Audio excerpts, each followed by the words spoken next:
पीक विमा वाटपाकरिता अखेर सकाळपासूनच आज सकाळपासून सुरुवात झाली शेतकरी मित्रांनो. तर बघा शेतकरी मित्र, पीक विमा वाटपाला सुरुवात झाली तर कोणते मंडळ आहेत, किती रक्कम आहेत, या अगोदर आपण याविषयी माहिती सांगितलेली होती का? तर हो शेतकरी मित्रांनो, गेल्या आठवड्याभरापासून आपण वेगवेगळ्या भागातील वेगवेगळ्या ठिकाणची तालुक्यातील सज्जातील महामंडळातील जे काय जे असतील त्या सर्व मंडळानुसार ज्या ज्या भागामध्ये जी लेटेस्ट प्रक्रिया किंवा जे लोकेशन आहे, जे स्टेटस आहे ते सांगण्याचा प्रयत्न करत आहोत मित्रांनो, आणि तंतोतंत खरा ठरत आहे. कालच आपण सांगितलेलं होतं ज्या मंडळांकरिता आज वितरण सुरू होईल. आज सकाळपासून ते वितरण सुरू झालेलं आहे. मागच्या 2-4 दिवस अगोदर आठवड्याभरामध्ये त्या सर्व मंडळाची नावे सांगितलेली होती, रक्कम सांगितलेली होती. राज्य शासनाचा हिस्सा राहिल्यामुळे आणि इतर अडचणीमुळे तो राहिलेला होता. त्याकरिता खूप साऱ्या लोकांनी पाठपुरावा केला, प्रयत्न केले, आंदोलन, मोर्चे, निवेदन केले. त्याच्यानंतर कुठे आता शेतकऱ्यांच्या पदरामध्ये हा पीक विमा पडत आहे शेतकरी मित्रांनो. तर हा विमा कुठला आहे, कोणते मंडळ आहेत, किती रक्कम आहे, या सर्व गोष्टी खूप छोट्या खाणी या व्हिडिओच्या माध्यमातून आपण पाहून घेण्याचा प्रयत्न करणार आहोत शेतकरी मित्रांनो. तर व्हिडिओला कुठेही स्किप न करता शेवटपर्यंत पाहण्याचा प्रयत्न करा, जेणेकरून तुम्ही जर त्या मंडळातील असाल तर 100% तुम्हाला तुमचा पीक विमा मिळण्याकरिता सुद्धा मदत होईल शेतकरी मित्रांनो. याकरिता सर्व शेवटपर्यंत पाहण्याचा प्रयत्न करा. तर बघा मित्र, जवळजवळ 57,064 शेतकरी आहेत. या शेतकऱ्यांच्या खात्यावर हा पीक विमा सकाळपासूनच जमा होत आहे. आणि म्हणजे हे जे कोणते उर्वरित वगळलेले जे सर्व मंडळ होते, आपण मागे 2 व्हिडिओमध्ये पाहिलेले होते, त्यामधील जे मंडळ होते हे ते आहेत. आणि रक्कम आपण ऑलरेडी या अगोदर सांगितलेली आहे. 78,84,00,00,000 रुपयाची ती रक्कम आहे, जी त्यांना आज मिळून जाईल मित्रांनो. बघा, राज्य शासनाचा हिस्सा आणि इतर वेगवेगळी कारणं होती. त्यामध्ये भुमरी तालुक्यातील धनोरा ज्याकरिता जवळपास 10,77,00,000 रुपयाचा पीक विमा मंजूर करण्यात झालेला आहे आणि वितरण सुद्धा आज चालू झालेलं आहे. कंधारमधील सुद्धा दिग्रस भू आहे, त्याकरिता सुद्धा जवळपास 11,71,00,000 रुपयाचा पीक विमा मंजूर होऊन आज तो वितरणाकरिता सुरुवात झालेली आहे. सोबतच कंधार महसूल मंडळामधील सुद्धा 8,76,00,000 रुपयाच्या पीक विम्याची मंजुरी झालेली होती. ते सुद्धा तुमच्या खात्यावर पडण्याकरिता सुरुवात झालेली आहे.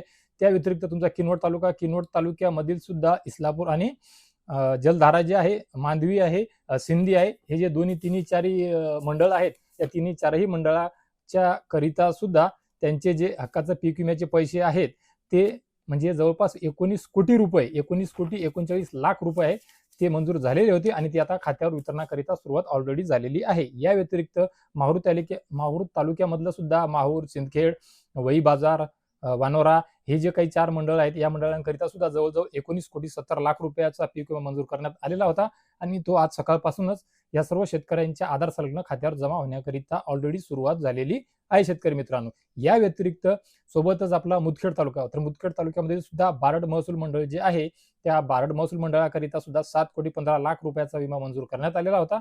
तो सुद्धा आज सकाळपासूनच वितरणाकरिता वाटपाकरिता सुरुवात झालेली आहे. या व्यतिरिक्त नांदेड तालुक्यामध्ये सुद्धा नांदेड शहर असेल किंवा वसरणी असेल, या दोघांकरिता सुद्धा 1,35,00,000 रुपयाचा जो पीक विम्याचा निधी मंजूर करण्यात आलेला होता, तो सुद्धा आज सकाळपासूनच या सर्व पात्र शेतकऱ्यांच्या आधार संलग्न खात्यावर जमा होण्याकरिता वितरणाकरिता सुरुवात झालेली आहे शेतकरी मित्रांनो. तर बघा शेतकरी मित्रांनो, वेळोवेळी मी तुम्हाला सांगतो, फक्त बॅनर किंवा थंबनेल पाहून किंवा टायटल वाचूनच तुम्ही कमेंट करत जाऊ नका किंवा जात जाऊ नका, रोष व्यक्त करत जाऊ नका. तुमच्या भागामध्ये नाही मिळाला, कोणी हालचाली नाही केल्या, कोणी प्रयत्न नाही केले, तो एक वेगळा विषय आहे. परंतु निदान माझा व्हिडिओ पहा, 4-5 मिनिटाचा व्हिडिओ असतो. त्या व्हिडिओमध्ये मी स्पष्ट सांगतो कोणता भाग आहे, किती रक्कम आहे, काय स्टेटस आहे, किती वेळ लागेल, मिळेल नाही मिळेल, कोणत्या वर्षीचा आहे, फळपीक विमा आहे की सोयाबीन पिकाचा आहे, उडदा मुगाचा, सर्व गोष्टी क्लिअर करत असतो. त्यामुळे व्हिडिओ पाहत जा आणि नंतर व्हिडिओ पाहिल्याच्या नंतर तुमचे काही प्रश्न असतील तर हक्काने व्हिडिओच्या कमेंट बॉक्समध्ये विचारत जा. मी तुमच्या सर्व प्रश्नांची उत्तर देत आहे आणि इथून पुढे सुद्धा देत राहील शेतकरी मित्रांनो.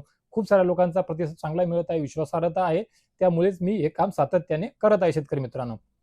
तर बघा शेतकरी मित्र, पीक विम्या संदर्भात या व्हिडिओच्या माध्यमातून आपण जी आनंदाची बातमी दिलेली आहे, ही बातमी आपल्या सर्वांना कशी वाटली ते सुद्धा कमेंट बॉक्समध्ये सांगा. आणि आशा करतो की माझ्या इतर व्हिडिओप्रमाणे ही माहिती तुमच्याकरिता लाख मोलाची ठरेल, उपयोगी ठरेल आणि महाराष्ट्र राज्यातील आपल्या तमाम शेतकरी पुत्रांना, शेतकरी बांधवांना पीक विमा करता हालचाली कराव्या, केल्याने मिळते हे कळावं, याकरिता हा व्हिडिओ नक्की त्यांच्यापर्यंत शेअर करा मित्रांनो. तर बघा शेतकरी मित्र हो, या पीक विम्या संदर्भात किंवा इतर कोणत्याही योजनेसंदर्भात तुमचे कुठलेही काही प्रश्न असतील, शंका कुशंका असतील, मार्गदर्शन असेल, सजेशन असेल, तर नक्कीच कमेंट बॉक्समध्ये सांगा. आपण त्यावर चर्चा करू आणि पुढची वाटचाल करण्याचा प्रयत्न करू, वाटचाल ठरवू शेतकरी मित्रांनो. तर शेतकरी मित्र, या व्हिडिओच्या माध्यमातून तुर्तास एवढेच. भेटूया एका नवीन व्हिडिओच्या माध्यमातून आमच्या नवीन उपयोगी माहितीसह. आणि मी माझ्या प्रत्येक व्हिडिओच्या अखेरीस, व्हिडिओच्या शेवटी सांगतो त्यानुसार आणि त्यानंतरच्या एका नवीन व्हिडिओमध्ये हमखास 100% आणतोच, त्यानुसार भेटूया अजून एका गोड बातमीसह. तोपर्यंत धन्यवाद शेतकरी मित्रांनो.